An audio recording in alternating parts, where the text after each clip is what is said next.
લોકસભામાં આજે એક એવી ચર્ચા ચાલી રહી છે જે સીધી રીતે દેશની રાજનીતિનું ભવિષ્ય નક્કી કરી શકે છે. મહિલાઓને 33% આરક્ષણ આપવાની વાત વર્ષોથી ચાલી રહી છે, પરંતુ હવે સરકાર એક સાથે 3 મોટા બિલ લઈને આવી છે. નારી શક્તિ વંદન અધિનિયમ, ડિલિમિટેશન બિલ 2026 અને યુનિયન ટેરેટરીઝ લોઝ એમેન્ડમેન્ટ બિલ. આ બિલોનો ઉદ્દેશ્ય મહિલાઓની ભાગીદારી વધારવાનો કહેવાય છે રાજકારણમાં. પરંતુ શું આ ખરેખર મહિલાઓના સશક્તિકરણની વાત છે કે પછી રાજકીય સમીકરણોમાં મોટા ફેરફાર કરવાનો પ્રયત્ન? સંસદમાં આ મુદ્દે તીખી અને લાંબી ચર્ચાઓ ચાલી રહી છે. આવો વિગતે વાત કરીએ. નમસ્કાર, હું છું તુષાર બસિયા. આપ જોઈ રહ્યા છો સ્વમાન. મહિલાઓને 33% આરક્ષણ આપવાની વાતને લઈને લોકસભાના વિપક્ષના નેતા અને કોંગ્રેસના સાંસદ રાહુલ ગાંધીએ સરકારને નિશાનમાં લીધી હતી. તેમણે સ્પષ્ટ કહ્યું છે કે નારી શક્તિ વંદન અધિનિયમ મહિલાઓના સશક્તિકરણ માટે નથી, પરંતુ ચૂંટણીના નકશાને બદલવાનો પ્રયત્ન છે. તેમણે આક્ષેપ કર્યો કે આ બિલ દલિતો અને ઓબીસીના હકોને અસર કરશે અને જાતિ ગણતરી જેવા મુદ્દાઓને સાઇડલાઇન કરવામાં આવી રહ્યા છે. તેમણે કહ્યું કે આ બિલમાં મહિલાઓની વાત તો થાય છે, પરંતુ જે વર્ગો વર્ષોથી ભેદભાવનો સામનો કરે છે, ઓબીસી, દલિત, અલ્પસંખ્યકો, તેમની ચિંતાઓને અવગણવામાં આવી રહી છે. તેમના ભાષણ દરમિયાન લોકસભા સ્પીકર ઓમ બિરલાએ મેજિશિયન જેવી ઉપમા આપવા બદલ વાંધો ઉઠાવ્યો અને તેમને બિલ પર જ ધ્યાન કેન્દ્રિત કરવા માટે કહ્યું. ટૂંકમાં રાહુલ ગાંધીને ટપોર્યા. ત્યારબાદ રક્ષામંત્રી રાજનાથસિંહે રાહુલ ગાંધીના નિવેદનોની કડક નિંદા પણ કરી.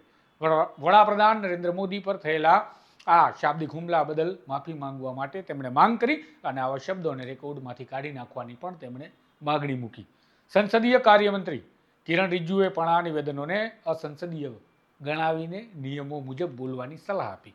સરકાર તરફથી મજબૂત રીતે આ બિલનો બચાવ કરવામાં પણ આવ્યો. કેન્દ્રીય મંત્રી એચડી કુમારસ્વામીએ કહ્યું કે મહિલાઓને આરક્ષણ આપવું કોઈ ઉપકાર નથી, પરંતુ તેમના યોગદાનની યોગ્ય માન્યતા છે.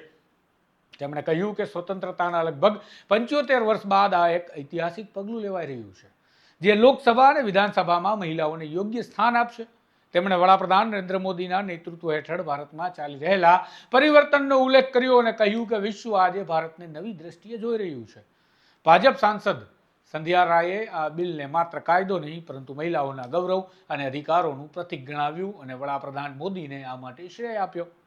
હેમા માલિનીએ પણ કહ્યું કે આ બિલ મહિલાઓના સંઘર્ષ અને શક્તિનું સન્માન છે અને તેમને પોતાનો અવાજ ઉઠાવવાનો મોકો આપશે. મહિલા અને બાળ વિકાસ મંત્રી અન્નપૂર્ણા દેવીએ કહ્યું કે આ બિલ કરોડો મહિલાઓના સપનાઓ પૂર્ણ કરવાની દિશામાં ઐતિહાસિક પગલું છે અને તેમણે વિપક્ષના નિવેદનોની ટીકા કરી. પરંતુ વિપક્ષ તરફથી માત્ર રાહુલ ગાંધી જ નહીં, અનેક નેતાઓએ ગંભીર સવાલો ઉઠાવ્યા આ બાબત પર. ડીએમકેના સાંસદ કનિમોઝીએ પણ પ્રશ્ન કર્યો કે જ્યારે સંસદમાં ચર્ચા ચાલી રહી છે ત્યારે સરકાર આ કાયદાને તરત અમલમાં મૂકે છે કેમ? તેમણે આક્ષેપ કર્યો કે આ બિલો ચૂંટણીને પ્રભાવિત કરવા માટે લાવવામાં આવી રહ્યા છે અને ફેડરલ માળખાને નુકસાન પહોંચાડી શકશે. કોંગ્રેસના શશી થરૂરે કહ્યું કે મહિલાઓના આરક્ષણને ડિલિમિટેશન સાથે જોડવું યોગ્ય નથી, કારણ કે તે ખૂબ જ જટિલ પ્રક્રિયા છે અને મહિલાઓની આશાઓને બાંધકામમાં રાખે છે, એટલે કે બંધણીમાં રાખે છે.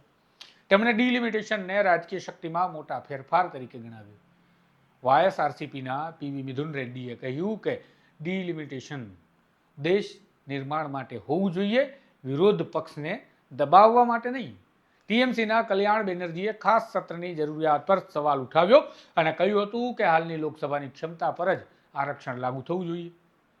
એસએડીના હરસિમરત કૌર બાદલે પણ સમાન માગણી કરી કે ડિલિમિટેશન સાથે આ મુદ્દાને ન જોડવો જોઈએ.